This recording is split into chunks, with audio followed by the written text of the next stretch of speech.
أعوذ بالله من الشيطان الرجيم.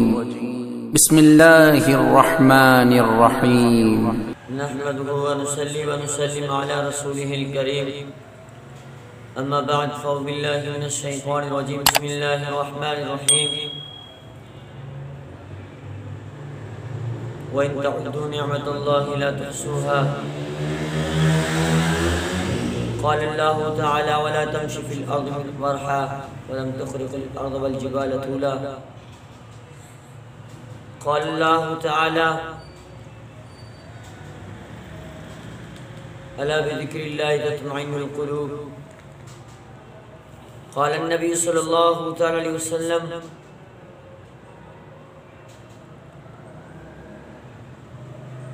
من تواضع لله رفعه الله من تکبر ورفعه الله.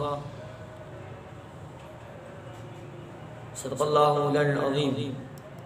عزیزان محترم، میرا عزیز زیوکار دوستو، بزرگوں اور بھائیوں، آج یہ جمعۃ مبارک کا یہ بابرکت اجتماع ہماری اس بات کی تصدیق کرتا ہے کہ ہم اللہ کریم کو راضی کرنے کی نیت سے حاضر خدمت ہوئے ہیں کہ اللہ کریم ہم سے راضی ہو جائے.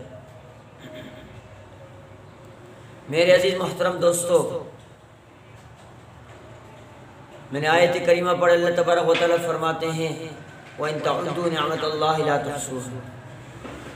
اے بندہ، میں نے تجھے اتنے نعمتیں دی ہیں کہ میرے نعمتوں کو شمار بھی نہیں کر سکو گے.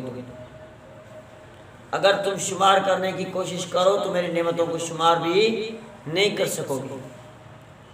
عزیزان محترم، اللہ کریم کی اتنی بڑی نعمتیں ہیں. آپ اپنے تخلیق کو دیکھو، اللہ کریم نے کس طرح سے آپ کو پیدا کیا کہ آپ کی ساری تخلیق بھی اللہ کی نعمت ہے.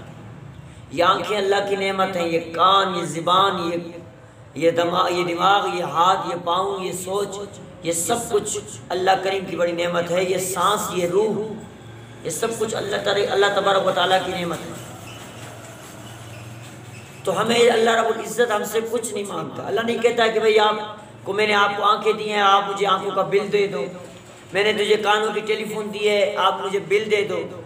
میں نے تجھے دماغ کی یہ سیکشن دیا ہے، آپ اس کا مجھے بل دے دو. میں نے تجھے دل کی بلڈ کی پروفنگ دی ہے، آپ کو یہ ساری چیزیں دی ہیں، آپ مجھے جو ہے نا بل دے دو. نہیں، اللہ تبارک و تعالیٰ ہم سے بل نہیں مانگتا ہے، لیکن اللہ تبارک و تعالیٰ ہم سے یہ ایک مطالبہ کرتا ہے کہ وَمَا خَلَقْتُ الْجِنَّ وَالْإِنسَ إِلَّا لِيَعْبُدُونَ. میرے جنات اور انسانات کو صرف اپنی عبادت کے لیے پیدا کیا ہے، اور جن و انسوں صرف میری عبادت کرتا. میرے عزیز محترم دوستو، دلوں کا سکون، جس دل کو اللہ نے پیدا کیا ہے، اور اس دل کی سکون بھی اللہ تعالیٰ کی نام میں ہے. کیونکہ رب کائنات خود فرماتے ہیں کہ الا بذکر اللہ تطمئن القلوب. سارے میرے دلوں، جتنے دل ہیں، سارے دلوں کی سکون میرے ذکر میں لکھی ہے. اور اللہ کریم نے یہ بھی فرمایا کہ آپ میری عبادت نہیں کرتے. وَلَا تَمْشُوا فِي الْأَرْضِ مَرَحًا. میرے زمین پہ اکڑ کے گھومتے ہو. وَلَمْ تُخْرِقِ الْأَرْضَ وَالْجِبَالَ طُولًا. تو میرے زمین کو نہیں پھاڑ سکو گے، میرے جبلوں کے چوٹیوں کو نہیں پہنچ سکو گے. عاجزی اختیار کرو. آج لوگوں میں تکبر آ چکی ہے. اور یاد رکھو شیخ سعدی نے کیا فرمایا، تکبر ازازیل رہوار کر بزند لعنت گرفتار کر. شیطان نے کبریائیت اختیار کر دی، تکبر اختیار کر دی، فوقیت اختیار کر دی، بلندی خود کو اختیار کرا دیا. لیکن رب العالمین کو تکبر پسند نہیں. اللہ کریم فرماتے الکبریاء ردائی. تکبر میری چادر ہے. بندے تو عاجزی سے اس سر زمین کو میرے سامنے جھکا تو صحیح، میں ساری دنیا کو تیرے سامنے غلام بنا دوں. جب آپ خدا کے لیے عاجزی اختیار کرو گے تو رب کائنات ساری دنیا کو تیرا غلام بنا دے گا.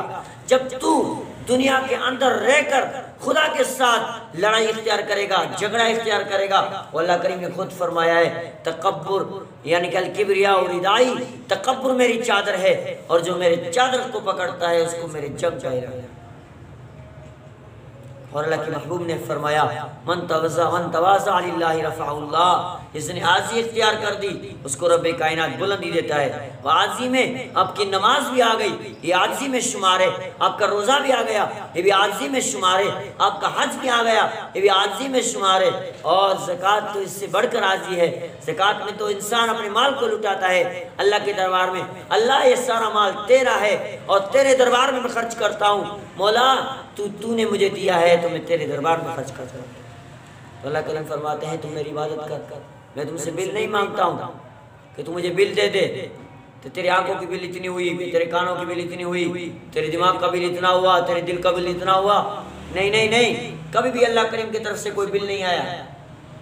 یہاں تو الیکٹرسٹی کا بل آتا ہے، یہاں آپ کے ٹیلی فون کا بل آتا ہے، یا آپ کے اور کسی بہت سے مشاغل کے بل آتے ہیں، لیکن رب کائنات فرماتے ہیں آخرت کا کوئی بل نہیں ہے، آپ کی جسم کا کوئی بل نہیں ہے، لیکن تیرے سے میں بل یہ کرتا ہوں کہ آپ کا بل یہ ہے وما خلقت الجن والانس الا لیعبدون، اور جنات اور انسان کو میں اپنے فقط عبادت کے لیے پیدا کیا ہے۔ انسان تو کھا لیکن عبادت میری کر، تو پی میری عبادت کر، شکریہ ادا میرا کرتا جا۔ فرماتے لئن شکرتم لازیدنکم ولئن کفرتم ان عذابی لشدید، جو میں تجھے دے رہا ہوں تو شکر کرتا جا، میں اللہ کریم اور زیادہ کرتا جاؤں گا۔ تو مال کھاتا جا، شکریہ کرتا جا، مال بڑھا دوں گا، دولت استعمال کرتا جا اور شکر کرتا جا، میں دولت میں اضافہ کر دوں گا۔ تو باغات میں میرے دربار میں خرچ کرتا جا، شکر کرتا جا، میں تیرے باغات کو بڑھا دوں گا، عزت دوں گا، عافیت دوں گا، بلندی دوں گا، شہرت دوں گا، اور دنیا میں کمال درجے تک تجھے پہنچا دوں گا، لیکن شرط ہے کہ تو میرا شکریہ ادا کر۔ اور فرمایا کہ وَلَئِن كَفَرْتُمْ، اگر تو نے میری ناشکری کر دی تو پہ یاد رکھنا ان عذابی لشدید، میرا عذاب بہت سخت ہے، میرے عذاب کے لیے تیار ہو جانا، میرا عذاب بہت دردناک ہے۔ عزیزان ایمان، میرے محترم دوستو بزرگوں، اللہ کریم کے عذاب سے ڈرو، رب العالمین کا عذاب بہت سخت ہے۔ فرماتے ہیں کل قیامت کے دن جب جہنمی کو جہنم میں ڈال دیا جائے گا تو کئی سالوں تک وہ چیخے گا اللہ مجھے کھانا چاہیے، بھوک لگی ہے، تو رب کائنات اعلان کریں گے، رب کائنات اعلان فرمائیں گے لا یسمن ولا یغنی من جوع، اوہو اس کو تو کوئی چیز نہیں چاہیے، اس کو زری دو، لا یسمن ولا یغنی، اس کو جو ہے نا زری کھلاؤ۔ زری ایک ایسا بوٹا ہے اس کو اونٹ کے سوا کوئی جانور نہیں کھا سکتا، اس کو اونٹ کے سوا کوئی جانور نہیں کھا سکتا۔ وہ اس جہنمی بندے کو کھلائیں گے، بڑے بڑے نوکے اس کے اندر کیلے ہوتے ہیں، گلے میں پھنس جائے گا، پھر پانی پانی کرے گا، تو رب کائنات فرمائیں گے اس کو تسقا من عین آنیہ لیس لہم طعام الا من ضریع، اوہو اس کو آنیہ کا پانی پلاؤ، اس آنیہ میں یہ جہنمی جہنم کے آگ میں جل جل کر جس کے جسم سے خون کی ندیاں بہ چکی ہوں گی، اس کے جسم سے پیپ کی ندیاں بہ چکی ہوں گی، اور جا کر ایک بڑے سے جو ہے نا حوض میں جمع ہوگا، اور وہ آگ لگ کے وہ حوض کا پانی بالکل گرم ہو چکا ہوگا، اور اس حوض کو آنیہ بولتے ہیں۔ رب کائنات فرمائے کہ اس آنیہ سے ایک بڑا سا برتن بھر کے اس کو پلاؤ، اور جب وہ پیاس کی شدت میں وہ پانی پی جائے گا، اور اس کے وہ تو زری تو کیا اس کا گلا بھی پھٹ جائے گا، اس کی رگیں بھی پھٹ جائیں گی، اس کے گوشت کی انتڑیاں، اس کے جیرے، اس کے دل سارے ٹکڑے ٹکڑے ہو کر اس کے پاخانے والی جگہ سے نکل جائیں گے۔ رب فرماتے ہیں یہ ساری سزا کے میرے لیے تیار رہنا، یہ سارے سزا میرے پاس موجود ہیں، یاد رکھنا، یہ دماغ سے نکال دینا، میں عبادت نہیں کر رہا ہوں میری مغفرت ہو جائے گی، میں خدا کی نافرمانی کر رہا ہوں میری مغفرت ہو جائے گی، میں لڑائی کر رہا ہوں میری مغفرت ہو جائے گی، اور دنیا میں جو ہے نا میں شراب پی رہا ہوں مغفرت ہو جائے گی، لیکن اللہ کریم فرماتے میری مرضی ہے، میں اگر مغفرت کر دوں کسی کو معاف کر دوں میری مرضی، کسی کو سزا دوں میری مرضی، کسی کو پکڑ دوں میری مرضی، کسی کو عزت دوں میری مرضی، کسی کو ذلیل کروں میری مرضی، کسی کو دنیا میں رہ کر اس کو عزت و بالا کر دوں میری مرضی، اس کو دنیا میں رہ کر اس کو ناکام کر دوں میری مرضی ہے، کسی کی مرضی نہیں چلتی۔ عزیزان محترم دوستو بزرگوں، اللہ کریم سے دعائے رب العالمین ہم سب کو عمل کرنے کی توفیق عطا فرمائے، اللہ کریم ہم سب کو قرآن مقدس پڑھنے کی توفیق عطا فرمائے، گناہوں سے بچنے کی توفیق عطا فرمائے۔ عزیزان محترم، آخر میں ایک بات بتا دوں کہ نماز کو کبھی نہیں چھوڑنا۔ اللہ کے رسول صلی اللہ علیہ وسلم کے آخری کلمات یہی تھے، یا امتی الصلاۃ الصلاۃ الصلاۃ حق الجواب، نماز کو نہیں چھوڑنا، نماز کو قائم کرنا، نماز کو قائم کرنا، نماز کو قائم کرنا، اور اپنے پڑوسیوں کا خیال رکھنا۔ عزیز محترم، نماز کو بھی قائم کرو اور اپنے پڑوسیوں کا بھی خیال رکھو۔ اللہ کریم سے دعائے رب العالمین ہم سب کو عمل کرنے کی توفیق عطا فرمائے۔ وما علینا الا البلاغ۔